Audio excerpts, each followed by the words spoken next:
Our next presenter comes all the way from the University of Central Florida.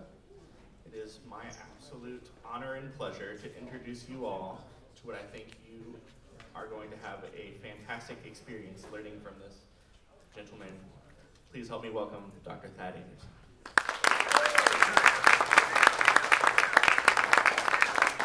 Good morning, everybody. So great to be here, and I'm excited to take you through some ways that I'm using technology and recording practices with my own students and with my own practice. So we're going to kind of get into it. I'll meet some volunteers as we go. This QR code is my digital handout. So no paper or anything like that. But if you want to make your way over to the digital handout, you don't necessarily need it this morning. But I think it would be great. I would love for you to reference it tomorrow when you go into practice, or next week, or whenever that is. The semester and the school years are probably wrapping up. But these are some ideas that I really hope that you can apply to your own practice. I'm going to be using this screen extensively. So if you can't see the screen, you might make your way at least closer. You can be wherever you're at in the room, but there'll be quite a bit of stuff on the screen. Starting with what we're about to do, I need a volunteer. Somebody that wants to play that exact same exercise that Mr. Joby was taking you through on the hand drums. Can I get a volunteer? Who? Djembe, right here. Yes. What's your name? Payne. Come on up, Payne. Here. Look, I've got a chair for you. All right, 1 second. Let me make sure I've got my... We're going to get into this in a second. Before I explain anything, we're going to do some recording. Payne, is that okay? Remember that exercise? Play it once for us. First one, the second one. Let's do the second one. Okay. It's kind of cool, right? Nice little like 4-bar groove. Even if you just want to play the 3 sounds. That's okay. Yeah. Just do the just give us the 3 sounds. And we'll go from there. Let's see. Can play a little bit for me. Let's get a little mic check.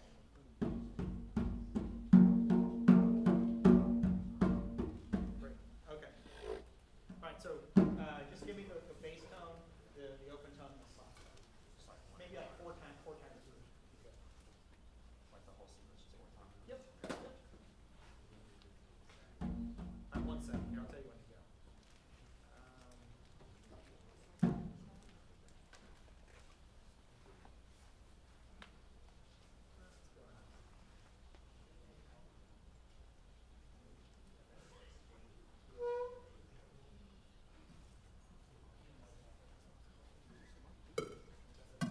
We don't want that going. Turn off the next. All right, here we go. Ready? It's just counting off. Okay, whenever you're ready.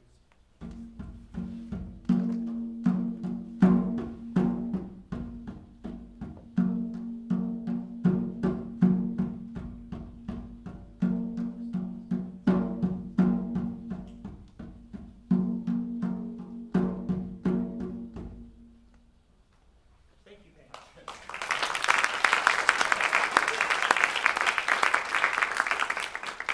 All right, so if you'll turn your attention over to the screen, somewhere where you can see, I just want to explain what we recorded or what we're seeing here. And I'm going to try to make this larger, much larger, right? So there's the 8 bars. That's exactly what we just recorded. We're not with a click yet. We're going to play with a metronome in a moment with a click track. But we can see we have a visualization here of the sound. This is what we call a transient or a transient pattern. We can see the rhythm. We can see the amplitude. What is amplitude in music? What am I referring to when I say amplitude? Volume. We're talking about volume, right? We're talking about how loud it is. The distance of that transient away from the center, the more distance, the more volume we have. Now, do you see a pattern? Is there a visual pattern in this transient? And this picture? This is like a painting of sound, right? Do we have a nice, you can see where it starts over. Bass tones, softer amplitude, lower, slaps, consistently longer. So even with a hand drum, and even with that basic exercise of working on our tones on the hand drum, we can create an image or a visualization of that sound. Pretty cool, huh? I'm a visual learner.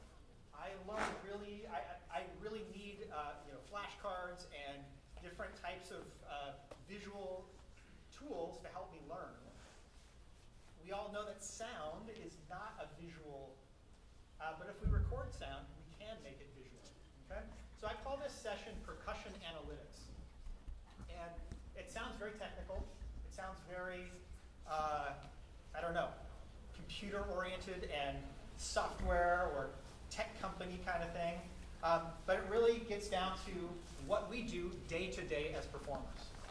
Every day you're on stage, or you're in rehearsal, or you're in the practice room by yourself, you're constantly making decisions in that moment to make adjustments. For example, maybe you're playing drum set with the big band, and you're hearing the bass player or the rest of the rhythm section playing along with you.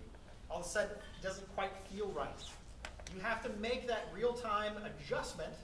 You have to analyze the situation, make the real-time adjustment in that moment to lock back in with the rest of the rhythm section. We do this constantly. If the conductor asks you to play softer on the triangle, what are you going to do? You're going to adjust the way that you're playing it to make sure that you're blending in with the orchestra and your sound. If you feel like you're out of balance in that marimba quartet, you've got to make that adjustment in real time. And what I'm going to take you through today are a series of exercises that I've been developing over the number of years now that I use with my students and myself to help with playing these kinds of, or using these kinds of tools, like basic recording technology, in the practice room or in rehearsal. Okay? We're going to delete this. We won't post this on SoundCloud or YouTube or anything. So, all right. I've got some slides here I'm going to jump into. All right. So, percussion analytics. This wasn't something I was really aware of until about maybe, 10 or 15 years ago. And I was driving a hybrid vehicle. Hybrid vehicle, part combustion engine, part electric engine. And when you're driving a hybrid vehicle, you're getting all kinds of, in this day and age, every car has these kinds of stats. You're getting real-time information on a screen about how your consumption is. Am I using my electric motor? Am I using my combustion engine? Am I wasting a lot of gas right now? And it sort of gamifies driving. I started driving completely differently because I was getting this real-time feedback as I was driving. I was trying to save as much gas as possible, use as much electric motor as possible, and just use my battery up and save some money, right? Well, that became a game. Every time I'm in the car, there's certain ways that you can accelerate and then coast on the battery. I was only able to do that because of the information that the car was giving me. On the screen, it was giving me statistics and letting me know what was happening. I could then adjust my driving, just like we do as musicians, making adjustments in various playing styles. All right, so what is analytics? It's very technical. The systematic computational analysis of data or statistics. That sounds boring. How do we apply this to music? Well, really what it boils down to is the science of analysis. Being able to analyze what we're doing and to improve upon those findings, that analysis. The process of obtaining optimal, say that word with me, optimal or realistic information based on existing data. What we're trying to do is get better. We're trying to perform better. We're trying to play better with the other musicians around us. We're trying to make sure the conductor feels like our role within the orchestra is important, but also balanced and in touch with what's happening with the entire ensemble. We're trying to optimize in that moment to improve upon the musical situation. We can practice this. We can do this in the practice room. We can actually get better at doing this. All right, so another example, anyone run a website or do any web design, maybe a little bit here or there? Google Analytics is a tool, it's a free tool from Google that allows you to learn about the web traffic and all kinds of statistics about how your website's being used. Right? This is I don't think it looks like this is probably a few years old. This You can learn about what browser people are viewing your website with. You can learn what countries they're coming from. You don't know their names. You don't know, that kind of information. But basic information, you can learn. You can find out who is sending traffic to your website. Is it Google? Is it another, website, or like a school webpage that's sending it? Where's the traffic coming from? You can get all kinds of information that will help to improve your website, to make it a better user experience for those that need to spend time there, or those that are looking for certain bits of information. Just another example of like analytics in the real world and how it's being used. We can apply this to being musicians, to performing on stage, and certainly more information and understanding that information, interpreting that information, and then optimizing that information to become a better performer is what we're all about. All right, so here we are back to the word optimization. Say it again with me. Optimization, yes. This, again, it's not like a musical word, right? It's not a word that we talk about or really probably never thought about in regards to music. We're constantly doing it. That's what we do as performers. We're always analyzing in real time and then optimizing to try to make a better musical performance. That is what we do. Optimization, selecting the best elements from a set of alternatives. This assists us with guiding and decision making. This is happening in real time, in the moment, on the spot. Okay, so how do we get better at doing that? Well, there's a series of exercises we can do that with, and we'll get into that in a moment here. So things that happen in real time, I mentioned some of these earlier, like the big band example, playing with the rhythm section, the triangle example, the marimba quartet example. But often you're like thinking as you're playing, am I too loud, or is what I'm doing too much? Do I need to back off a little bit to balance better with my ensemble? Maybe you're thinking about the balance of your right and your left hands. Maybe it's a marching percussion thing, it's a snare line thing that you're really trying to clean up and balance the hand-to-hand evenness between your right and left. Am I creating good tone quality? Is the sound I'm making on my instrument characteristic to the quality of that instrument? These are just more examples of, we could think of countless examples of real-time decision-making that we're doing behind our instruments. It's happening all the time. Okay. All right, so there's 3 things I want to get to, and then we're going to get some more volunteers up to play. Okay? And by the way, I should say, I know there's a djembe here. We did just do hand drumming sounds, which is a cool thing to record and look at. There's also a snare drum here. This is not a djembe clinic. This is not a snare drum clinic. Anything that we're doing can be applied to any percussion instrument. We can apply this to keyboard percussion, timpani, drum set, ensemble situations, and the possibilities are endless.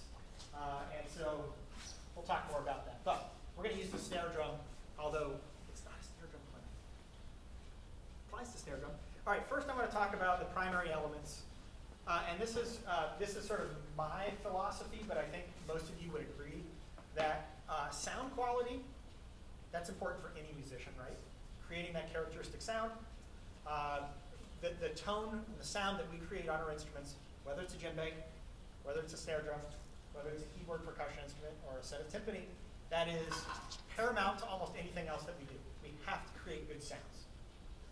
The other thing that we're responsible for as percussionists, primary responsibility, pulse control, timekeeping, whatever you want to call it. But that ability to play rhythmically in time, to sound rhythmically in time, and to have strong pulse. Drum set, Mahler 1, playing the first timpani part in Mahler 1. Certainly playing in an African ensemble. So many instances where our primary job as a percussionist or as a drummer is to be a good timekeeper, to have a great sense of pulse. Right? Everything else that we do kind of falls underneath these larger umbrellas of our responsibilities. So I want to point that out because we're going to talk a lot about sound quality and pulse control, and every exercise that I'm going to take us through falls into those 2 categories, or works on those 2 primary elements. All right, I want to talk real quick, and my digital handout goes into greater detail on this. So I just want to give you a kind of a quick overview on some of the technology that we're using. By the way, if you have questions, just please raise your hand. We'll do questions throughout as we go. But today, as far as technology, I flew up here from Orlando. Got in last night, everything was in my bags. You know, I didn't come up with like a giant rolling thing with a bunch of equipment. It's pretty. I'm traveling light. I want to make sure that what I'm traveling with is light. It's also on a budget. Now, anything that we're going to do today can be done with a smartphone, can be done with a tablet. Certainly, I'm going to do a little bit more of an in-depth demonstration with the laptop, a microphone, and an audio interface. But here's what I'm running today. Of course, I've got my MacBook Pro. We are going to use Pro Tools. Now, you hear Pro Tools, you're like, oh my God, that's so expensive. I can never get Pro Tools. Pro Tools has a free version. I don't know if you're aware of that. Actually, the new version of the free version came out at the end of 2022. It's called Pro Tools Intro, completely free. It's only one of many digital audio work. How many of you use a digital audio workstation of some kind? What do you use? Logic Pro, very popular. Logic and Ableton Live, and probably Ableton's my favorite of the digital audio workstation. For those of you that are not familiar, digital audio workstation is a software application that allows for audio production, composing, recording, MIDI environments. We're not going to get into that too much right now. We'll learn a little bit about Pro Tools as we go.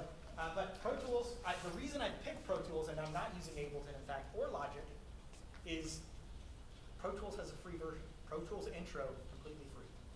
You can run up to 8 channels of live audio in Pro Tools Intro, and then expands beyond that with MIDI channels. The other thing I like about Pro Tools and using it in a session is Pro Tools is cross-platform. You can use it on a Windows-based PC, or you can use it on a Mac, which is not true of Logic. GarageBand, if you're on a Mac, comes with your Mac, right? You can do this on GarageBand. You can even do it on the web. Soundtrap. Does anyone ever use Soundtrap? It's a great web-based digital audio workstation. It's owned by Spotify. A lot of podcasters use it. So I've done all this on the web. You can do it there too. All right, I'm also running this small little audio interface.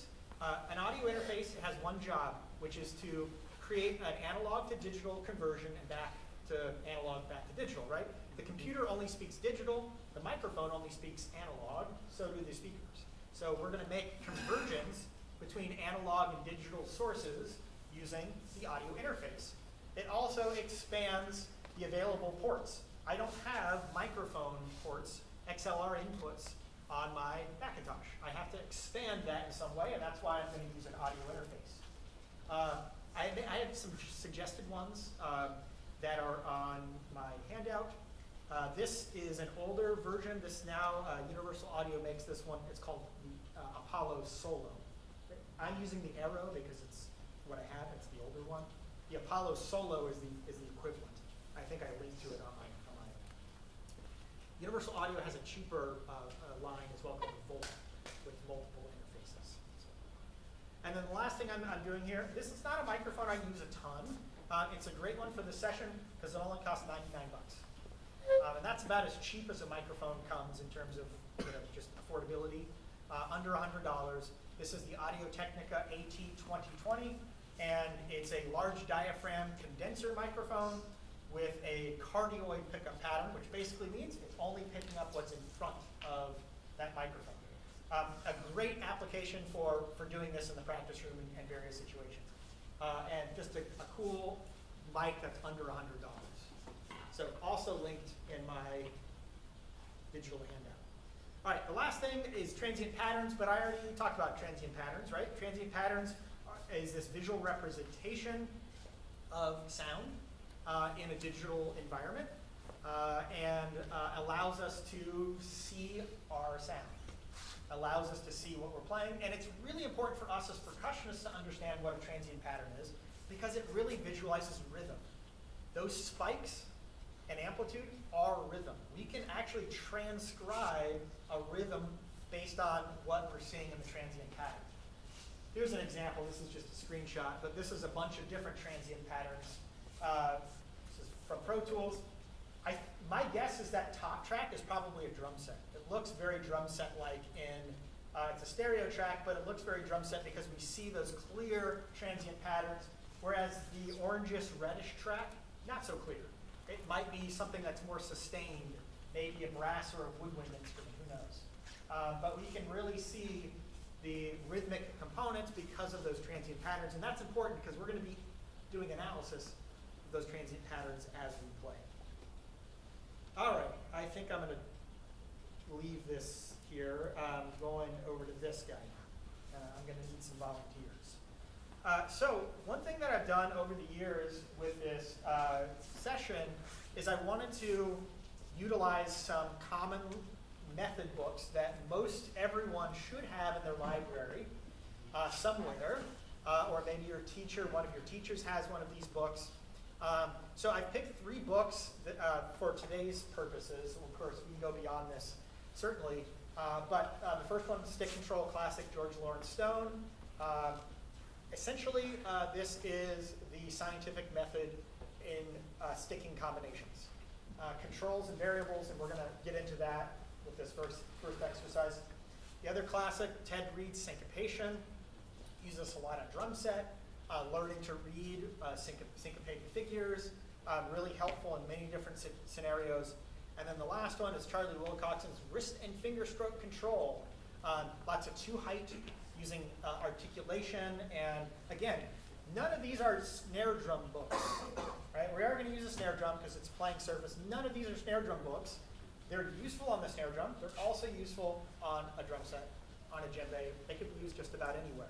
So we're going to dig into these 3 a little bit, depending on how time goes, and get some volunteers up. Before we get a volunteer up, I want to teach you an exercise though. So this is where you're really going to want to see, or you can pull it up on your phone. If you have a pair of sticks and you want to drum on your legs, awesome. If you want to just air drum on your thighs or on your knees, great. And I'm going to cover this drum just for kind of dole it out as we record and kind of take you through. So I mentioned the scientific method, right? You never thought you were going to talk about analytics today or optimization, and certainly not the scientific method, right? If you remember back to like 5th grade, when you were doing a science fair project, and you had to create a project and create a hypothesis and do all of these things. Well, 2 really important components of the scientific method are a control and a variable. What's a control? Something that's consistent. If I'm trying to grow plants under different colors of light, my control might be the sun, because plants consistently grow under the sun. My variable, though, what would the variable be? The variable is what's going to change. Might be different colors of light. Maybe we have a blue light, a green light. This was actually one of my science fair projects. So, growing plants under different colors of light. So we're gonna do that with stick control. And what I've done here, by the way, this is not an exercise I created. I think this is sort of like lore, percussion lore. I believe this is a Joe Morello exercise, actually. This control variable exercise. And we're using the very first page of stick control. Okay? And actually, we're only using the first 8 lines. And you'll notice the first measure of each line is the control, right? It's a constant of rights or a constant of lefts. The second measure of each line is the variable. Line 1 is alternating off the right. Line 2, alternating off the left. 3, double strokes off the right. Line 4, double stroke. Line 4 is completely wrong, I just noticed. Line 4 should be left, left, right, right, left, left, right, right, left, left, right, right. That was a copy and paste error, probably. And the rest of them are fine because 5, 6, 7, and 8 are paradiddle variations, right? All right, so this exercise, by the way, stick control is all written out in cut time. It's all 8th notes, but we're going to do it. We're going to do it as 16th notes with a quarter note pulse. I'm going to throw on our little click here.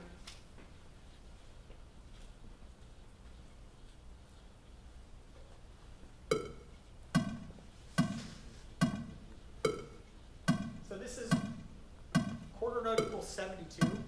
Keep going. Can we just do lines 1 and line 2 together? Try this again on your legs, or sticks if you want to do sticks. But the 16th note is here.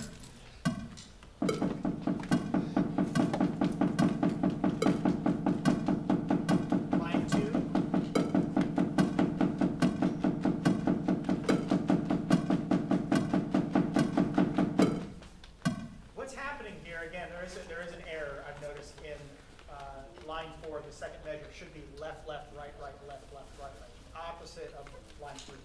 But what's going on here is whatever hand we end with, if we end line 1 with the left hand, we're going to play line 2 with all lefts. If we end line 3 with a right hand, we're going to play line 4 with all right hands in that first measure. Control will be all right hands. So the last note, or the last 16th note, will determine which hand we're setting up as the control. All right. Everyone understand the exercise and how it works? I mean, I've written it all out other than my error, but I'm going to play it. I'm going to record myself, and then I'm going to need a volunteer to do this. We're going to kind of get into it. What is the goal here? What is the musical goal of this exercise?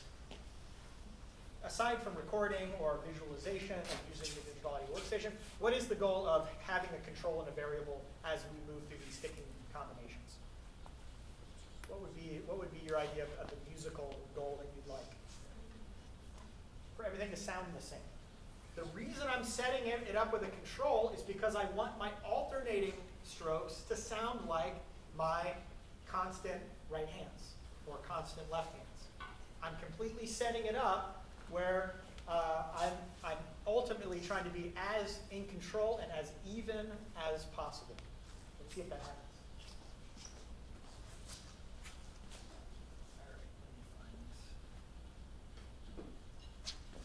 All right, so while I'm recording, you won't be able to see what I'm playing over here. I've got a copy up here. Whoops. Let's do it.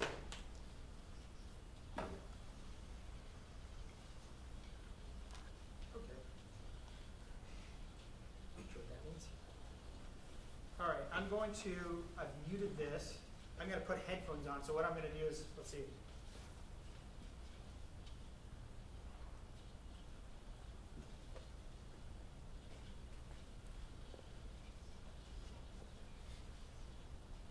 All right, so the headphones have the click for me. Could you guys hear the click?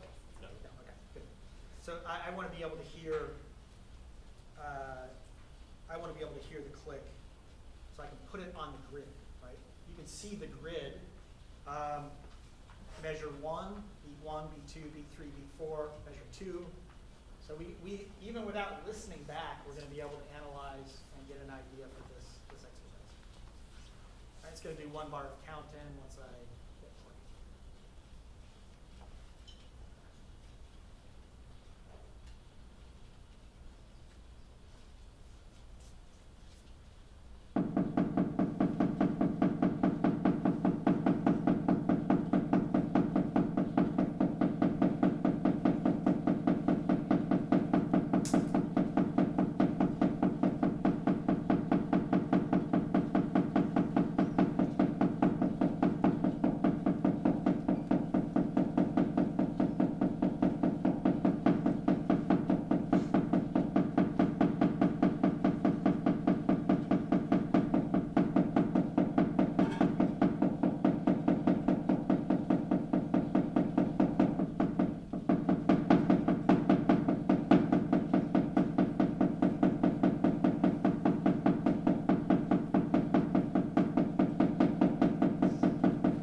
So we have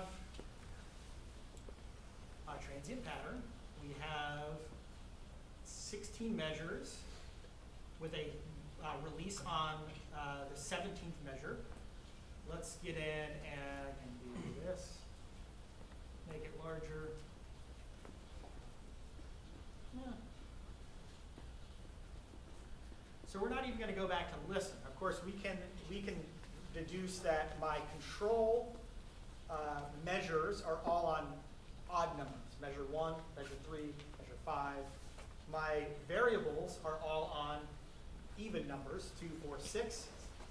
And what we're looking at here, again, this is where you might want to get a little closer. It's far over here. I know if you're sitting on the side of the room. Now, here we know exactly what happened. I totally fumbled the sticking. Second guessed what line I was on. And we see a mistake. We see the space right there. And then we see a sound that doesn't occur on a strong beat. And then we see an attempt at a recovery and me overplaying at that moment. Right? Just visual analysis of trying to correct myself. All right?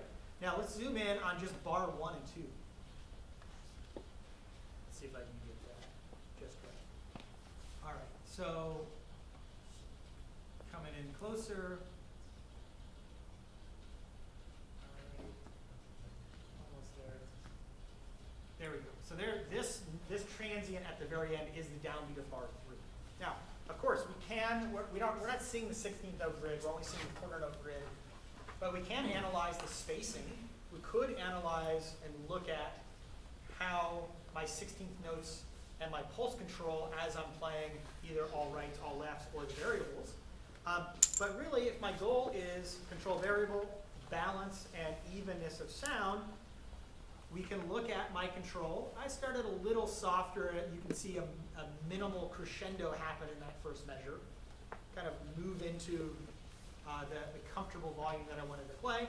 And then I do notice a little bit of spike in sound as I go to the first alternating stroke. And I would say, starting here, this is measure 2. Would you say my right and left hand, we're looking at this point over, my right and left hand even? Not right, no. You can see my left hand's slightly softer than my right hand. Left hand a little bit lower. Actually, it started okay, and then I got a little right hand heavy. But without even listening, we can analyze and look and see this, right? Of course, we could do this bar to bar. Is it humanly possible to do this completely even? No, it's not. And we are musicians. We are humans, and we are musicians. So that's not necessarily the goal. In practice, though, is this a good skill set to be able to have? It's not necessarily, you would never perform something like this, right? It's going to have direction, and that would be another great thing to analyze in this way. Can we have a volunteer come up and play? You don't have to have sticks. I've got some sticks up here. A volunteer to come up and try recording this. Anybody? Come on. Who's in? I'm going to need more volunteers. Okay. Now, we've got a few of us. Remember this bar.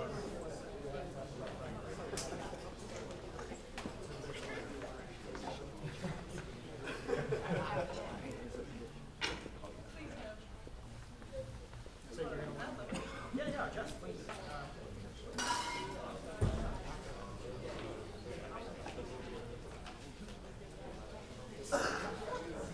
So you want to wear these? Peyton, all right. This is Peyton, everybody. Hello. She's going to give the control variable exercise a go. The reason I put the towel over the drum is to eliminate overtones. Remember, we're not practicing snare drum. I want like a plain, almost artificial sounding surface, just to get a nice, it's warm, it's not like heavy articulation, but it kind of dulls it out a little bit and helps us create that clear transient. We're not getting any other resonance or overtones in the sound, which helps with recording. All right, Peyton, you ready? All right. You'll get 4 counts, and then start with line 1.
trying this for the first time. So thank you, Peyton. Nice job. Yeah. So we'll screenshot this and we'll post it on Instagram. We'll make sure we tag you. And all right. So Peyton, can you see? Can you see your? Are you able to see it? Yeah. Oh my God. Yeah. So yeah, I mean, a new exercise, something you're trying for the first time. Let's do what we did with mine. Let's just look at the first two measures. Kind of zoom in a little bit and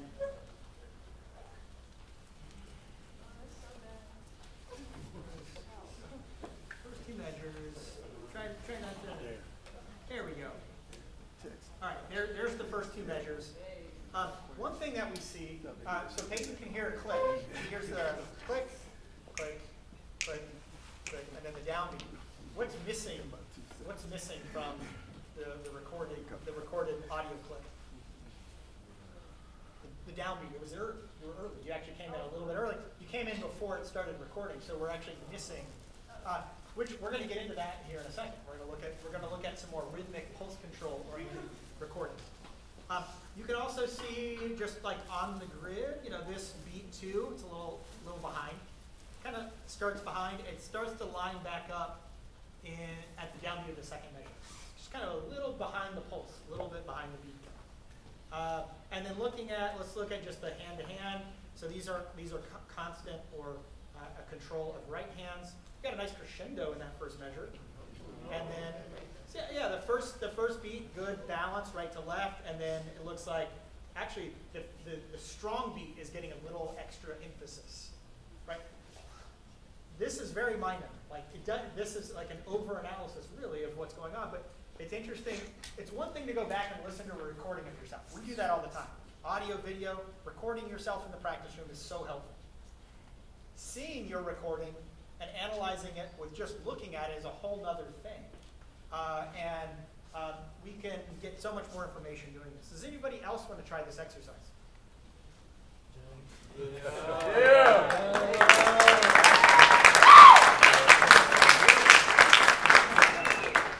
What's your name? James. Thank you, James.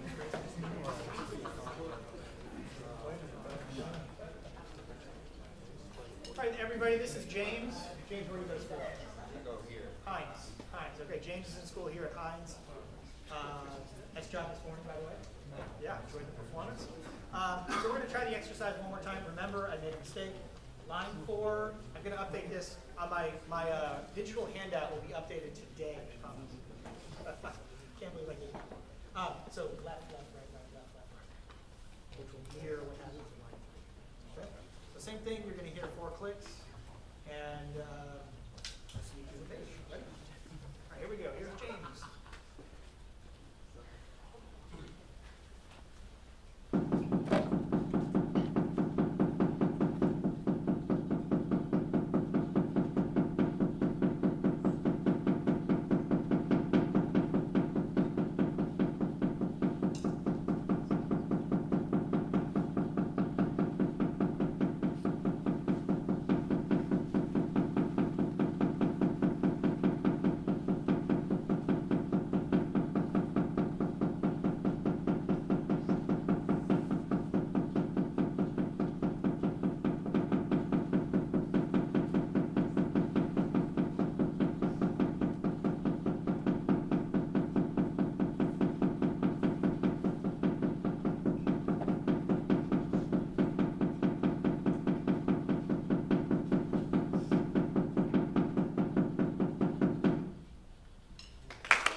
Those of you that aren't as familiar with stick control, there are 3 pages of this. You stand for gestures, right? Yeah.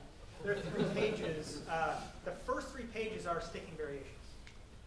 And you can do this entire exercise. We would do this in the mornings often when I was in graduate school. It takes a long time to go through, but you go through all 3 pages with this exercise. Not necessarily recording it, but just to practice it. Of course, it goes much deeper than that as well. But I'm going to have you look here just because I think it's easier than so let's do the same thing we did with Peyton and myself. Let's look at the very beginning. First of all, what's your assessment of playing with the metronome Did you find yourself falling behind or getting ahead ever? Yeah, I could feel that, especially going into the variable and trying to get back on halfway through. Right. Yeah, breaking up the variable with the constant rights or lefts is really eye-opening. Timekeeping, transitions, what our tendencies are to overemphasize a note when we're trying to play everything evenly. All right, let's zoom in. For James here on the first two measures, kind of look at it up close. Pro Tools makes it hard to see sometimes. All right, so there is roughly the first two measures. There's measure 3. There it is. All right, so entrance on time, maybe millisecond behind the beat, but we can see it. Measure 2 is right here. What do you see different between measure 1 and measure 2? It's a little bit behind.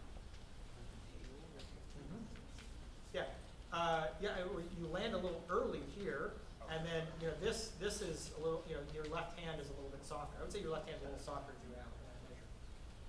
Right, left, right, left, right, left, right, left, right, left.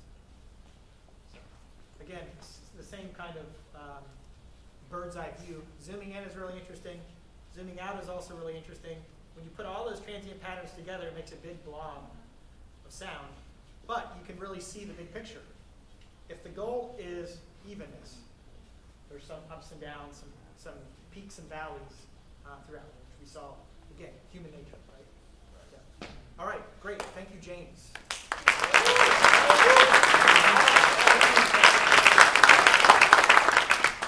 Okay, we're going to try a different exercise now. I still need more volunteers. And so I saw a few other hands that wanted to come up and play. This is a different exercise. And I'm going to look at volunteer. It's reading quarter note syncopation. Quarter notes and quarter note rests. Come on up.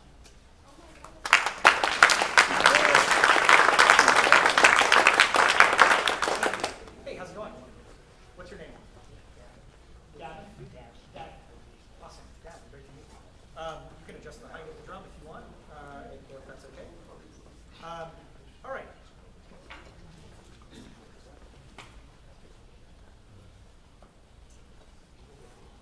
All right, so this is a change. If the first exercise focused on sound production and the evenness of that sound production and the control of our sticks in creating an even sound, this exercise is going to focus on pulse control. We're still going to have the metronome going. I'm going to increase the tempo and get those ready if you want. We're going to go up to 120 beats per minute. Okay? And just so you can see what Gavin's looking at, there's 3 different 8-bar phrases. One has quarter note syncopation, one has 8th note syncopation, and one has 16th note syncopation. And this is not from a book. I composed these. So this is a little departure from the idea of using some of our standard books. Let's give this a try. You're just going to read the first 2 lines. Great. 4 clicks and then you enter. Here we go.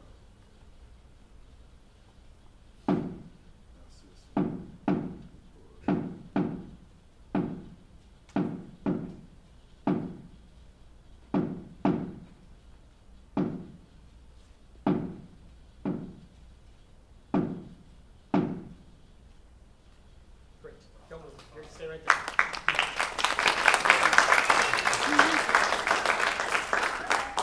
All right. So you'll notice I have 4 audio tracks set up in my Pro Tools session. This is called the Arrange window in a digital audio workstation. And what we're doing, we're going to overdub Gavin over himself now. Okay. Now, you're not going to hear what you just recorded, but we're going to go to this one and record this one. Okay, so same one, number 1. Yep, just those 2 lines. But what I'm going to do, you'll notice if you're following the digital audio workstation, I'm going to be recording Gavin performing on track 2 now, audio track 2. All right, same thing, 4 clicks and you're in. There you go.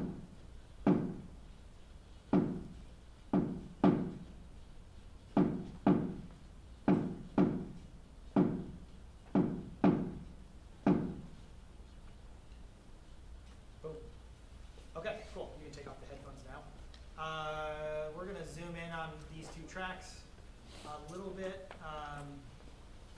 You can, and why don't you stay up here just so you can see it. Okay. Well, first of all, what do you see? What's going on here? How are these two these 8-bar phrases composed?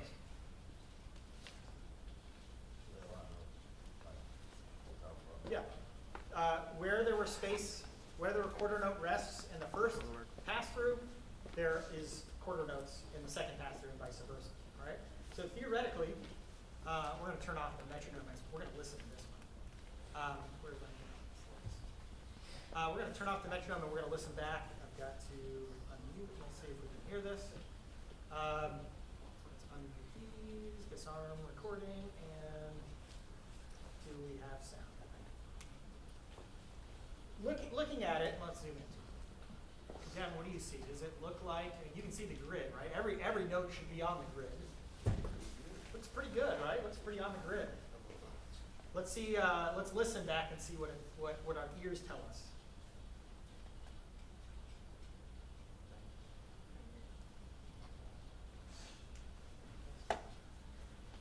Aha. Nope. What's going on here? That may be my issue that I just saw with Pro Tools. It was fine when we didn't need playback, but now I'm not getting output. All right. Let me close this and try to reopen it. We're going to save it and we'll come back to it. But we're gonna bring up another person and we're gonna look at this stuff also. Great, thank you. Can we have another volunteer? We're gonna do something similar. Yeah. 10 minutes. Okay. Awesome.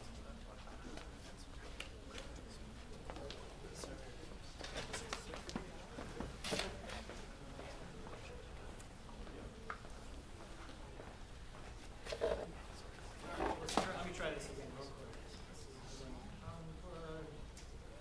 So, what's your name? Ormani.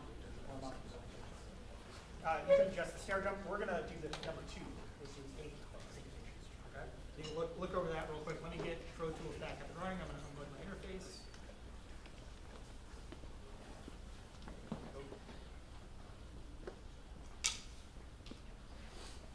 Let's try this again. Hopefully we can look at what Davin recorded real quick, or listen to it at least. By the way, these pages are up in the digital handout. So if you want to try this on your own, using your smartphone, tablet, or any setup that you might try, I did put these 2 pages. There's an A page and a B page. Here's what it looks like. So you can see. Right. And this is really great exercise for looking at, doing it at different tempos. So this is what Ormani's looking at. This is what Davin was looking at. He just did line 1. The B is over here, is line 2. All 3 of the exercises accomplish the same thing, but with different.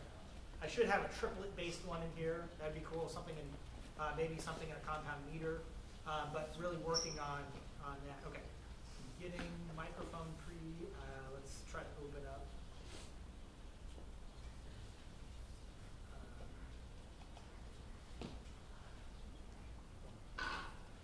Come on.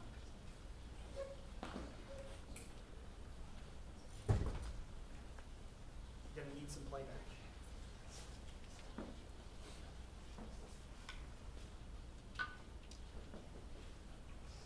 Any questions so far? So one of the exercises, well, first of all, is anyone familiar with Gordon Stout's book, Idiokinetic Workbook for Marimba? Yeah, I see all of our percussion stuff in the back. Everyone's like, yes, I love that book. It's a really fantastic book. It's big. This really has not a lot to do with this session, other than.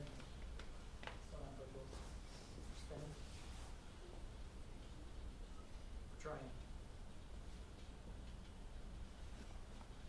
There it is. Other than one of my favorite things about this book is every single page at the bottom says "make up your own" in caps, like bold caps with exclamation points. Make up your own. And his idea, his point is, these exercises that I've given you are only going to take you so far. You have to apply the concept to your own literature, your own excerpt, your own idea, whatever you're working on.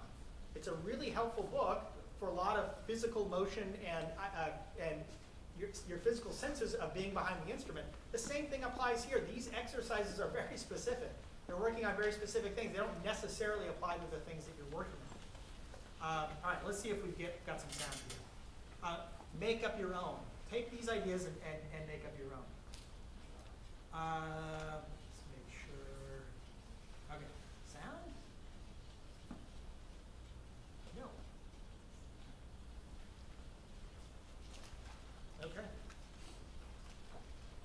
I'm getting sound.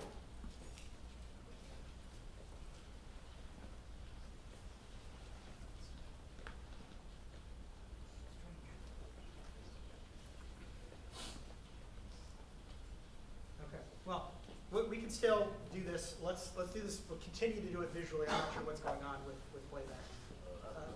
Yes. You think it's some of the headphones? Because it's the it's from under there. Yeah, it's.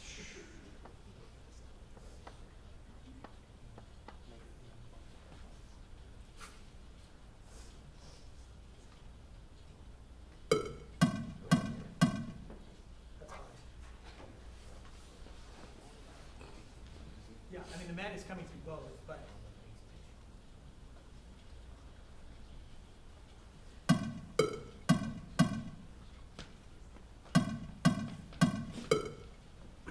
Sorry. One more attempt to troubleshoot this.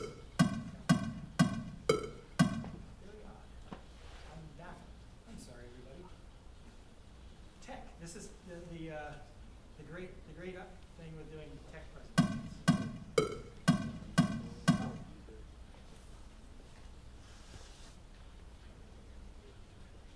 Still not doing so.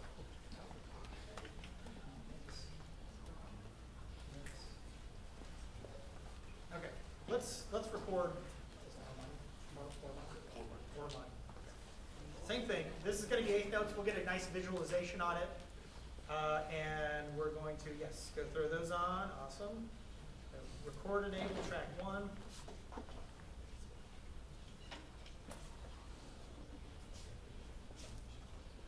Since we're having some tech problems with playback, this will be our last exercise. I'll mention the kind of third and fourth one briefly, but how are we feeling? Let's make sure you're getting click in there. I know what. Click. All right, same tempo. This is 8th note, the 8th note variation now. And again, we'll just get a visual on it. Here we go. 4 clicks and you're in.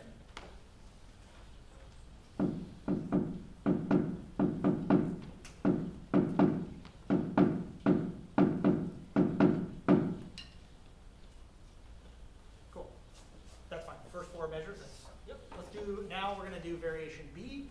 We're going to go down to my second track.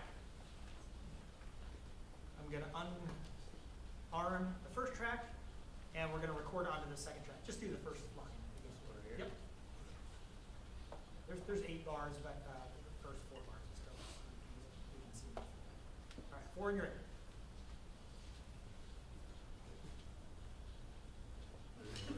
That's the beauty of recording, is you can always start over. Look at this, and delete. Never happened. All right, here we are.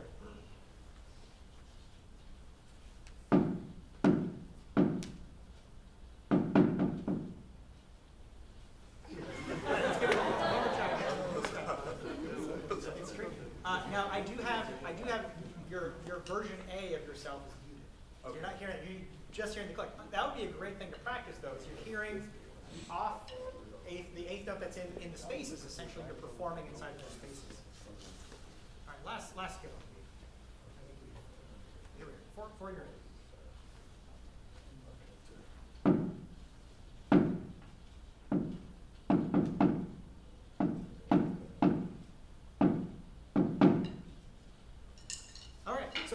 We can already see some vertical alignment here and here. Of course, this one happened in the space. So a few things. obviously that you could just see. If we were hearing it, we would hear some kind of flat whams, things that are occurring simultaneously. When, in essence, we have two performers, Armani A or Armani B, and we should hear those two. It's almost like a bass line. Like you're a bass line with yourself, playing in the spaces. Another technique that you could use with recording, this is something I do with syncopation, is I will multi-track the same recording. So in other words, I will take this recording and I will insert it as a round in the second measure or the second beat. I could also do that in the third measure and the fourth measure. And essentially with one recording of myself, I can create a multi-track. It's imperative that you have good time in that one recording if you're going to layer yourself on top of yourself in this manner. And it's pretty interesting to go back and listen to these. You can't do that right now. Another technique, though, that you might use to really analyze your timekeeping and to be able to do that. Okay, thank you, Armani. Yeah, nice job.